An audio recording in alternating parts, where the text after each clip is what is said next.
Okay, so let's jump right in. I want you to imagine something, a world that completely solved misinformation. Sounds great, right? But what if it came at an absolutely terrifying cost? That's what we're digging into today. This future built on absolute verified truth, a concept they call authenticated reality. So, right off the bat, we're hit with this really cryptic quote. You gotta wonder, right? What was the event? And what assumption are they even talking about? This one line, it's the key, it's the launching point for this entire story. To really get what that quote means, we have to rewind. We have to go back to the crisis that created this whole new world. It all kicked off with a moment when everything, and I mean everything, just fell apart. They called it the Great Devaluation. Now, when we say collapse, I don't mean like a stock market crash. No, this was so much bigger. This was a total, complete collapse of belief in, well, all information. Think about it. News reports, your own medical records, financial data, you couldn't trust any of it. The source material has this incredible phrase for it. It says, this was when weaponized fiction became a kinetic-level threat. That's heavy. It means that lies weren't just words anymore. They were as dangerous as actual bombs. It was quite literally the end of shared reality. This says it all, doesn't it? The very foundation society had built all its knowledge on, turns out it wasn't bedrock at all. It was just sand, ready to shift and completely collapse at any moment. So what's really fascinating is what happens next. How does humanity respond when you can't trust anything? Well, out of all that chaos came this massive, world-altering technological fix, the authentication layer. So how do they do it? The official solution was called the Veritas protocols, and it really boiled down to three main things. First, they built this universal authentication layer, let's just call it the AL, and they baked it into all communication. Second, and this is key, it was decentralized, so no one person, no one government could control the truth. And all that together created what they called a trust-gated ecosystem. Basically, a new digital world where if something wasn't verified, it just couldn't get in. But how does that even work? Well, the beating heart of the whole system is something called the cryptographic signature. Now, this isn't some simple watermark or a little blue check mark. No way. This is a deep, complex computational proof that verifies exactly where a piece of data came from, what it was for, and absolutely guarantees that it has never been messed with. In this new world, this is proof of reality. Let me just walk you through how this plays out. Let's say a doctor makes a diagnosis. That piece of data gets submitted to the authentication layer. The layer validates it and boom, it assigns it a unique signature. Just like that, that diagnosis is now considered officially real. It's trusted by the entire global system, period.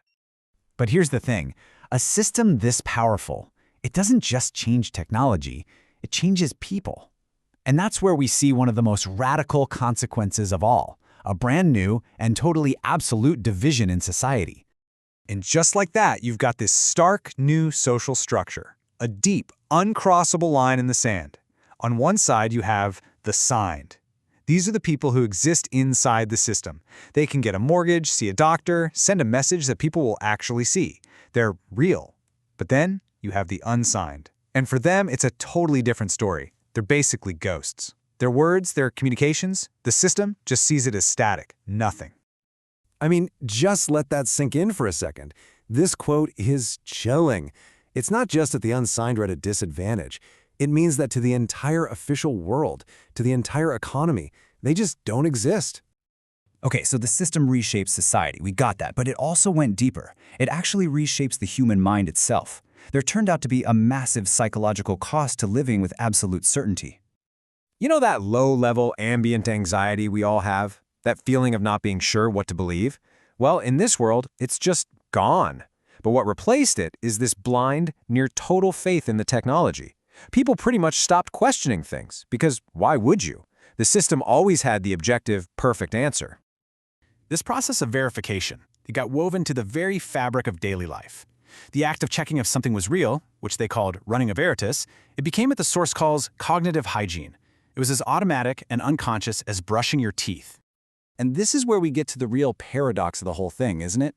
When you hand over all your trust to a perfect, infallible system, what happens to your own internal compass, your own sense of what's true? It just withers away.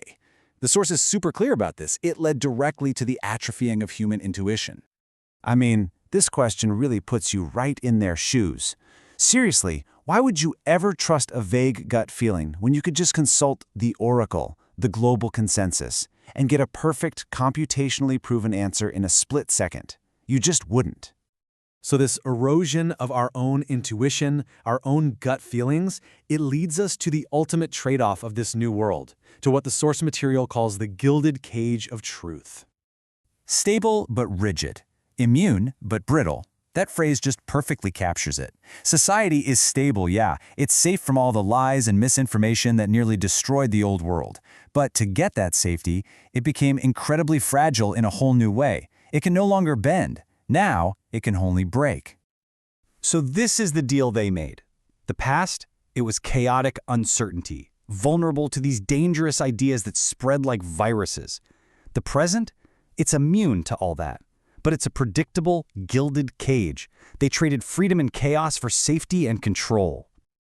And that's really where this all leaves us, with a pretty heavy question to chew on. In the race to kill all lies, this world, it gave up some pretty fundamental human things, didn't it? Like intuition, ambiguity, heck, even just the freedom to be wrong. So I'll leave you with this. What would you trade for absolute certainty? Is it worth the price?